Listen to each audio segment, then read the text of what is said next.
Welcome back to you for another very yummy update. Bitcoin around 107,000. It did a very nice weekly finish for us, didn't it? We are now exiting GT June. We're now moving into Joyful July. Now, Joyful July, some of us call her Julie.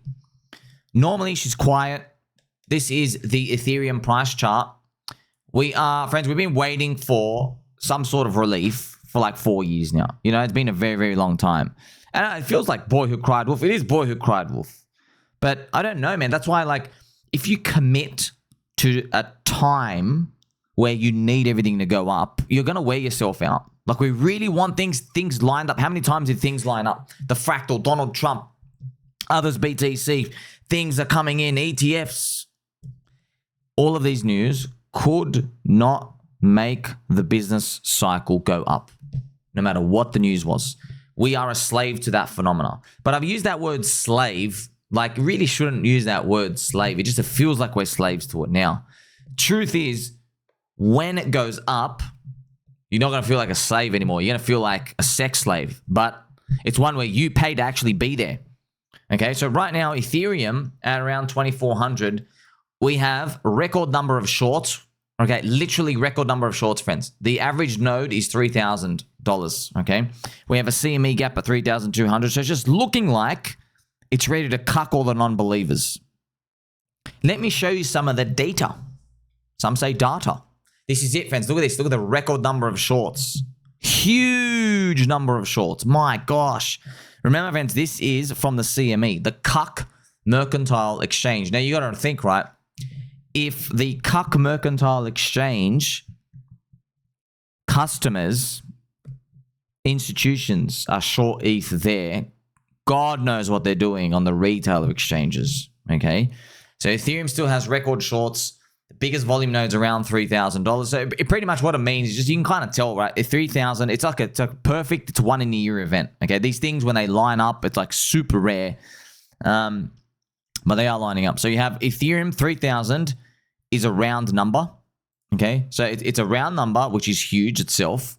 Plus you have record number of shorts. Man, it's crazy, right? So you got round number, record number of shorts, and you have a CME gap at 3,200. Like, these are huge when they line up. Huge. You don't even know if they're going to line up. It's so rare.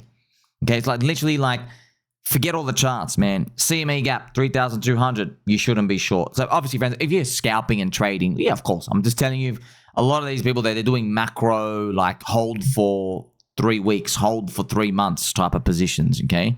Because these people, they're not investing. You know what I mean? They think they are, but they're underperforming holding. So what they're actually doing is there's not retails, right? All these institutions, okay? They're clicking buttons in such a way that looks like they're going to make money, but they don't. And in the process, they convince a lot of cuckolds to give them money and pay away commission and trading performance fees and pay their salaries and pay for the girl's boob job in their reception. Okay, that's literally what it is. Okay, they're all underperform holding. And when I say, 98% of them underperform holding. Or if they did really well, it's like a stellar 1 year or 2 years, but it's not.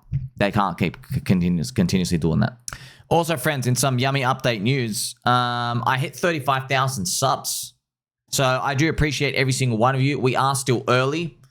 This is a number. It appeared. Like, YouTube's like, hey, congratulations. You know, friends, it's kind of funny. YouTube, they have these managers. They keep trying to contact me. And I'll just keep, like, whenever I had like one interview or whatever, they're all right. I'll just keep telling, like, I don't think you understand what I'm actually doing with, like, God bless you. I'm not here for what the other guys are doing.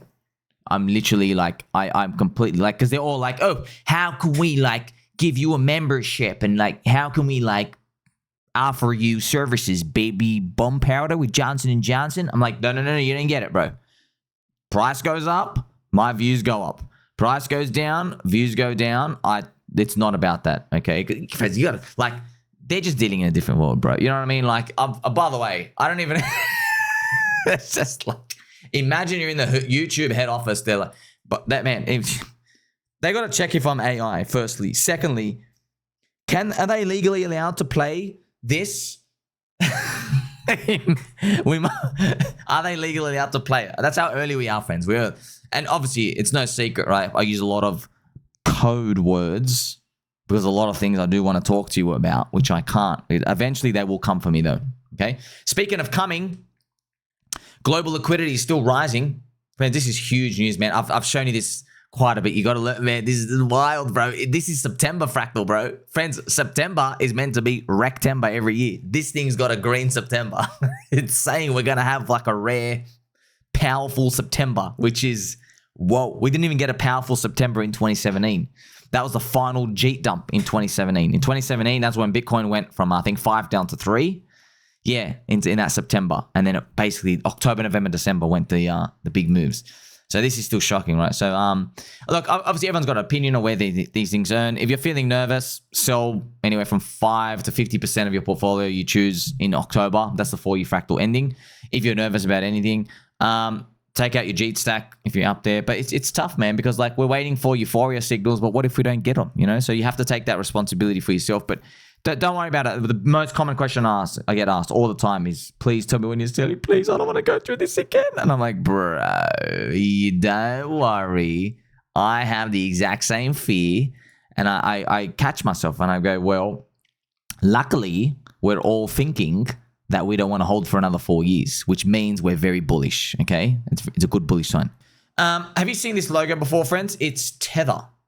And this is Ethereum. So what I've done today is I've publicly called out Tether for the ungrateful scum that they are. So what do you know, guys? I know well, you probably do know, watch my channel. Most of Tether is deployed on Ethereum and Tron. So Ethereum is EVM and Tron is a copy paste of it. It's the same. It's the same thing. Now, I'm not knocking Tron. I'm just saying like, hey, smart contracts, right? Smart contracts are the future. So most of Tether, that's where they make all their money. Yeah, all their money, literally almost all their money, okay? But Tether just love to shit talk Ethereum, okay? They go to the Bitcoin conference. They talk about, no, the crypto. No, the crypto is different to the Bitcoin. The Bitcoin is special. They always talk like that, right? Paolo, bro, your head's about to literally pop from hitting the roof. You actually think your dog shit company, Tether, is worth 2.2 trillion market cap. The most laughable number. Like, you must be doing an internationally global level of grifting here. Your whole business model is giving zero yield to people. Okay, do you understand? It is the most easily copy-pastable business to every single person out there with a customer base, right? They're literally, all they got to do is offer yield. But if they offer yield, you make no money. So, yeah, man. But that's what happens, friends. When you make a lot of money, you get so cocky and euphoric. So learn from that. We learn from that. Okay, I'm not a judge. I'm just telling you, like, you learn when you make a lot of money, like, oh, I'm top of the world. Everybody loves this green logo. No, bro. I've got another green logo. And this one can actually pump, right? Have you seen this? I'll get it for you. I know you've seen it, brother. This is the greenest logo, okay? This is a superiorly green logo than Tether Rooney's, okay? So Tether, friends, very ungrateful to Ethereum. I want to remind you, they shit talk ETH. They shit talk everything. No, you're the yucky crypto, bro. Literally, why bite in the hand that feeds you? So I've actually told them, if you hate Ethereum so much and Tron, take your money off there. Don't deploy Tether on there. See what happens. Obviously, they won't, right? Because money talks. Yes. And they've got, it's Tether, friends. Look, we got nothing against them. We need them there. Yeah, Tether makes PDI look amazing. Tether has a blacklist function and gives no yield. PDI doesn't have a blacklist function and based off the MakerDAO updates and everything that which might come, I'll give you a video update today, that could give you yield. Wow, thank you for existing. You know, making me look so good. That's the great thing about it. So it's kind of like it's necessary, right? It's kind of like sometimes in the the Marvel movies or like any of these superhero movies, there's sometimes like this fourth dimensional wall breaking and they're like, you know what? Mr. Superhero, Batman or, Super Sommy, whatever they are. Like, you need the bad guy, dude. Without the bad guy, you're a nothing. You got no identity. You're like a cop, dude. You're just, you're You're Larry working in aisle 5, sweeping the floors. But because of these criminals, right, you are an upstanding member of society. You get to walk around with a big revolver in your pants. See? It's interesting to think about the yin and yang about society. So we are the good part, Tether's the poopy part. They don't make any money on digital pet rock because you can't deploy on Bitcoin, right? But everyone there's just full of shit. But it's okay, friends. It's okay. They freeze millions of dollars. No judicial things, no international law or court. They just get to freeze the money. So it's like making all of us look good. I have this cute picture here. How's the cryptocurrency industry going for you right now? Garbage, looking absolutely rubbish for the past 4.5 years, waiting for the that damn business cycle. Can you please pump? Also, got to give you another update. Just gonna break my heart, friends. James Wynn is short. Yeah, James Wynn is short, and what he's doing is, whenever any slight bad news appears, he's doing Israel broken ceasefire. Right? So this is what happens. Like, now that he's short, he's like sending messages to the market, going like, have fear. Israel broke ceasefire. No more peace. No more peace. Go down, market, go down. And I'll have a message. James Wynn begging for shorts to pay. The altcoin chief begging for shorts, demanding all the attention. Wow, very nice way to say it. Cruel game. Here is James Wynn. He needs Dr. Hexologist for a proper anal analysis. MFer sold out. Retardio clown. Yeah, man, bro. Man, it just gets into your head, doesn't it? So this is it, man. You're short. This technically though, Bitcoin is red on that daily super champ, but man, like, you got to get long. If it close up here, oh man, you got to get in. But that's the tough part, right? What if it actually liquidates again and go? When you play leverage, bro, that's the game you introduce yourself to. Like, you know what I mean? Only the top 5% win. So we got a lot of things going for us, right? James Wynn was bullish Bitcoin, bearish Ethereum. Now he's just bearish on both. He's bullish on Bitcoin dominance. That's also good for us. Fade him, fade him, fade him. Okay.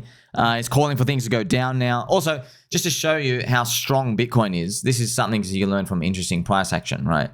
This is the daily, yeah. Bitcoin we saw some ceasefire and stuff. We didn't react. That's how you know we're done. Okay, so you can like use the news. So remember, friends, I've told you the secret to markets is the P word, right? Not pineapples. Positioning. So if we've had bad news and we don't go down, it kind of tells you the market is positioned in such a way that the non-believer Jeet scum aren't actually overexposed long, right? They could be overexposed short. You don't know. See, that's the thing about it. That's why when we go up, you don't know how much we're going to go up. Okay, but you're not trying to predict the future. So you just know, like, okay, if this is what you say to yourself. So in the future, two things can happen, right? And then let's say then you're trading off this, right? If you were in the future for 5 to 10 days, if good news comes out versus bad news comes out. If bad news comes out, you're like, well, you haven't really done much damage. You can still go down. So you're expecting if it did go down, maybe it's around here. So you don't expect 97,000 a break. But if the good news came out, well, all those people who are expecting the bad stuff, they've got to unwind their position. So I guess you could say the risk-reward metric is favorable to people who are long. But then you're playing this game 24/7, friends. That's why we're still waiting for altcoins. Please stop punishing us. It's time. Like, subscribe, belly button, all. Catch you soon.